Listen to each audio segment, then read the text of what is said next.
দিয়েছি। আর বান্দার কলব পরিষ্কার করার জন্য প্রত্যেকটা জিকিরের ডাক্তাই যথেষ্ট। সুবহানাল্লাহ। এত আস্তে সুবহানাল্লাহ বলেন। এই গোয়ালির মানুষ কি জিকিরের পক্ষে না বিপক্ষে? আমরা মরে গেলেও জিকিরের পক্ষে আছে না নাই? কথা বলুন, আছে না নাই? জিকিরের পক্ষে ডাইরেক্ট আল্লাহ বলেছেন। সমাজের ভিতরে জিকিরের বিরোধিতার অভাব নাই, অথচ আল্লাহ বলেছেন ফাযকুরুনি আযকুরকুম ওয়াশকুরুলি ওয়ালা তাকফুরুন। বান্দা যখন আমাকে ডাকতে ডাকতে এক ধাপ আগায়, আমি বান্দাকে রিসিভ করার জন্য 70 ধাপ আগায়। এই ঘোষণা কি জিহাদির না আল্লাহ? তাহলে আল্লাহ যদি কোরআনে বলে, আমার আপনার কোনো অসুবিধা আছে বাবা? কোনো অসুবিধা আছে? হাদিসে বস্তির ভিতরে এসেছে লিকুল্লি শাইইন সিকালাতু ওয়া সিকালাতুল কুলুবি যিকরুল্লাহ। প্রত্যেকটা জিনিস পরিষ্কার করার জন্য এক একটা যন্ত্র আল্লাহ রেখেছেন।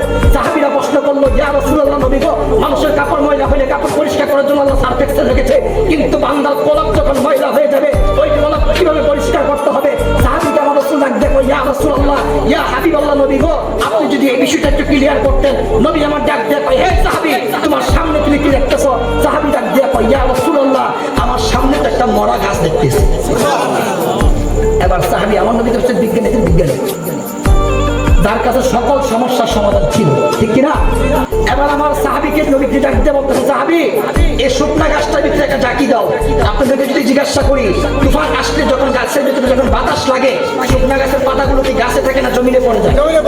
এবার সাহাবী গাছটার ভিতরে যখন জাকি মারলেন, খোদা কি কসম করে বলি, সঙ্গে সঙ্গে ওই মরা গাছের পাতাগুলো ঝরঝর করে জমিনে পড়ে গিয়েছে। সাহাবী কয়, লাব্বাইক ইয়া রাসূলুল্লাহ, নবী গো, এই শুধু আপনি কি বুঝাতে চাচ্ছেন? এই এক্সাম্পলটা আপনি কেন দিয়েছেন? নবী আমার ডাক দিয়ে কয়, কোন উম্মত যখন আল্লাহ আল্লাহ জিকিরে কুল্লু মান আলাইহা ফান ফাড়া ফাড়া হয়ে যাবে, ওই মুহূর্তে বান্দার কলবের ময়লাগুলো এই মরা গাছের পাতার মতো জমিনে পড়ে যাবে। হাত তুলে বলো, ঠিক না?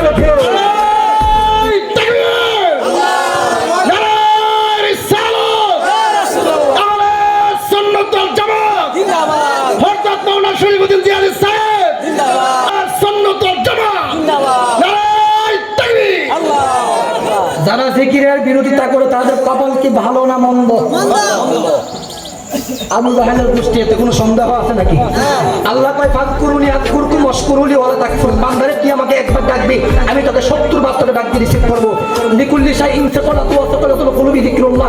বান্দা তোর কলব ময়লা হয়ে গিয়েছে, 12 বছর থেকে তুই গুনাহ করতে শুরু করেছিস, বান্দা সমস্যা নাই, আল্লাহকে একবার আল্লাহ বলে ডাক দে, দেখবি আমি আল্লাহর আরশে আজিমটা ঠান্ডা হয়ে গিয়েছে। সুবহানাল্লাহ।